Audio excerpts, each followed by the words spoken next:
Hello guys, welcome to my new blog.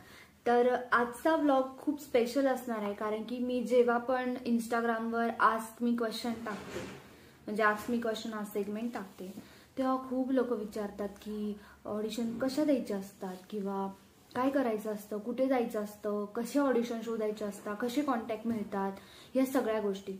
So मला इतका experience नाही आहे, कारण की मी खूप नवीन पण नाही म्हणता येणार. ॲटलिस्ट मला आता 2 वर्ष झालेत ह्या फील्डमध्ये.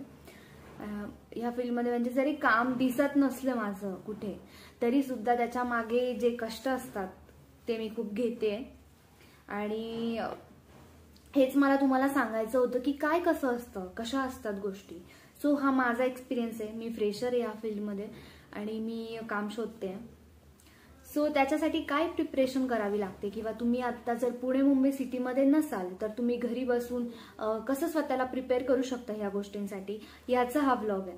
सो व्लॉग शेवटपर्यंत बघा. ठीक आहे, मी खूप मोठी ऍक्टर आहे आणि मला खूप क्वेश्चन विचारतात. खूप कमी लोक विचारतात, बट विचारतात, आणि माझी रिस्पॉन्सिबिलिटी आहे की मी त्यांना आन्सर करायला पाहिजे, कारण की मी पण या फेजमधून जाते, मी पण शिकते. सो जर माझ्यामुळे तुम्हाला जर थोडीशी जरी हेल्प होत असेल, एका जरी पर्सनला हेल्प होत असेल, तर आय एम ग्रेटफुल. असं इतकं स्ट्रगल चालू आहे ना. मी जिथे राहते ना त्याच्या बॅक साईडला ना काम चालू आहे एका बिल्डिंगचं, आणि त्याचा इतका आवाज येतोय. त्यांचा आवाज थांबला की मी माझा व्हिडिओ स्टार्ट करते, त्यांचा आवाज स्टार्ट झाला की मी माझा व्हिडिओ पॉज करते. असे लाईफमध्ये खूप अडथळे येत असतात. सो आपण त्यांना डील कसं करायचं ना, हे आपल्या हातात. बघा,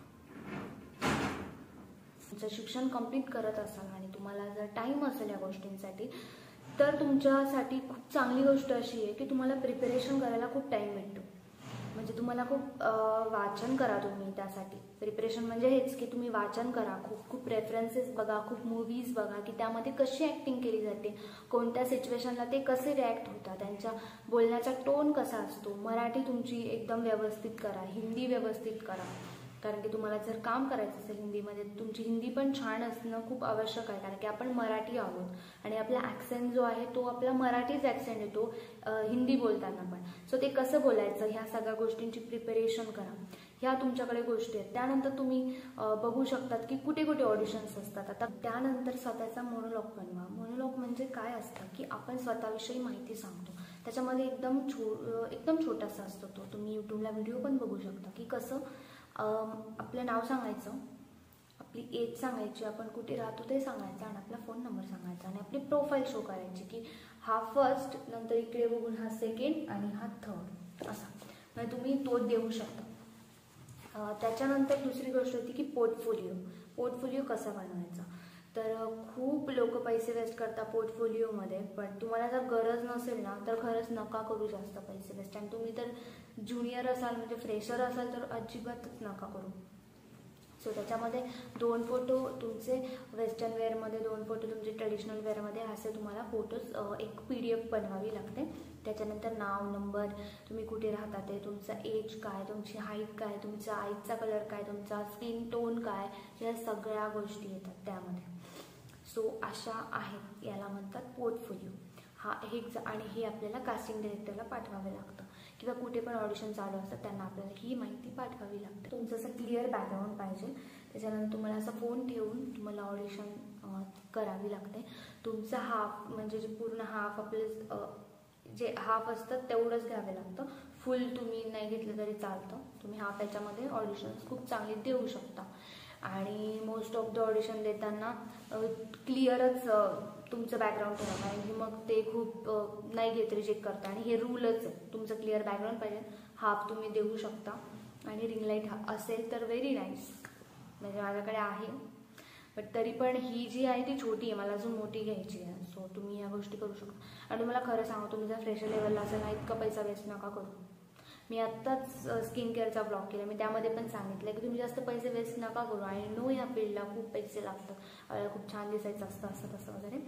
बट तुमच्याकडून जेवढं अफोर्ड होईल तेवढंच तुम्ही गोष्टी करा. ते विचारतात की तुम्ही कुठल्या आहात, तर जर म्हटलं पुण्यातले आहात, तर कधी कधी 1 डे 2 डे शूट्स असतात. सर तुम्हाला असं लगेच नाही जाता येत तिकडे. प्रिपरेशन करूनच ऑफकोर्स जाणार आपण, विचार करून जाणार. सो मग ते म्हणतात राहू द्या, मग ते दुसऱ्यांना प्रेफरन्स देतात. सो मग ही पण आपला निगेटिव्ह बाजू होऊ शकते. सो या खूप गोष्टी असतात आणि तुम्ही आत्ताच डिसाईड करा की तुम्हाला ॲक्टिंग आवडते म्हणून करताय की तुम्हाला खरंच लाईफ लॉंग ॲक्टिंग करायची आहे. कारण की याच्यामध्ये मी माझा एक्सपिरियन्स शेअर करते की मी जेव्हा या फील्डमध्ये आले 2 वर्ष झाले, मी जेव्हा पुण्यात आले तेव्हा मला खूप वाटायचं की मी ॲक्टिंग करेल, मला खूप आवडतं ॲक्टिंग करायला आणि यासोबत ग्लॅमर, यासोबत पैसा, यासोबत फेम, ह्या सगळ्या गोष्टी येतात, ऑफकोर्स येतात. बट तुम्हाला आवडते म्हणून ॲक्टिंग करताय तुम्ही की तुम्हाला करिअर वाईज जायचं आहे म्हणून ॲक्टिंग करताय, 2 गोष्टी वेगळ्या येतात. तुम्हाला जर करिअर त्यामध्ये करायचं असेल आणि तुम्हाला कष्ट घेण्याची तुमची तयारी असेल तरच तुम्ही ॲक्टिंगकडे वळा, नाहीतर तुमचं टाइम वेस्ट नका करू. कारण की मध्ये आपल्यात काय नवीन आहे हे आपल्याला शोधावं लागतं, ते आपल्याला प्रेझेंट करावं लागतं इतरांसमोर, तेव्हा आपली कुठेतरी एक इमेज बनते, नाहीतर नाही. सो तुम्हाला खूप ऑडिशन्स द्याव्या लागतील, ऑडिशन बघाव्या लागतील. म्हणजे आता तुम्ही जर तुमच्या घरी असाल तर तुम्ही ऑडिशन बघा की कसे ऑडिशन्स देतात. कास्टिंग डिरेक्टर पैसे मागतात की म्हणजे काहीचा सगळे मागत नाही आणि कधीच पैसे त्यांना देऊ पण नका. म्हणजे मला असा एक्सपिरियन्स आला की तुम्हें ये कैरेक्टर चाहिए तो तुम्हें पे करना पडेगा. सो मी बोलले का, तर ते बोलले ये रूल होता है, ऐसा ही करना पड़ता है. सो मग मी म्हटलेले की नाही, मी डायरेक्ट रिजेक्ट केलं. कारण की मला माझ्या फ्रेंडने सांगितलेलं की असं अजिबात करायचं नाही, कोणी जर पैसे मागत असेल तर द्यायचे नाही. कारण की आपण काम करतो आणि आपल्या कामाचे आपल्याला पैसे भेटतात, आपल्याला पे भेटतो त्याचा, आपण नाही द्यायचा दुसऱ्यांना. असं जर वाटत असेल की ही फील्ड वाईट आहे वगैरे असं तसं, तर दुसऱ्यांच्या एक्सपिरियन्सवर जाऊ नका. स्वतःचा एक्सपिरियन्स काय बोलतो त्याच्यावर तुम्ही राहा.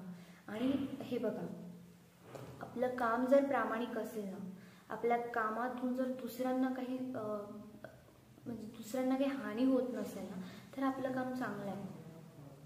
आपल्या कामावर देवाचा आशीर्वाद आहे. सो कधीच असं समजू नका की आपण हे करतो हे चुकीचं का, हे करतो हे बरोबर आहे का. स्वतःच्या मनाला जे वाटेल ते करा. आपण कोणाचं नुकसान तर नाही करत आहे ना, आपण आपली कला जोपासतोय, आपली कला पुढे नेतोय, आपल्याला जे आवडते आपण ते करतोय. कारण की लाईफ टाईम आपण फक्त पैसा कमवायचा आहे म्हणून आपण काहीही नाही करू शकत ना. आपल्याला जे आवडतं आपण तेच करू शकतो. आणि हो, प्रत्येकाचे बॅड गुड एक्सपिरियन्स असतात. सो तुमचा जो एक्सपिरियन्स बोलतो तुम्ही ते करा, त्याच्या कष्टांवर विश्वास ठेवा आणि प्रामाणिकपणे करा सगळ्या गोष्टी. कधीच कोणाला दुखवू नका, फसवू नका या गोष्टींमध्ये. फक्त आपलं काम करायचं, कामाकडे फोकस करायचा, आपण कसं दिवसेंदिवस बेटर होऊ शकतो ह्या गोष्टी बघायच्या. आणि मीही तेच करते, तुम्ही तेच करा. काही हेल्प लागली तर मला तुम्ही इंस्टाला मेसेज करू शकता. आणि तुम्हाला जर माझा ब्लॉग आवडला असेल तर लाईक शेअर सबस्क्राईब करा. बाय.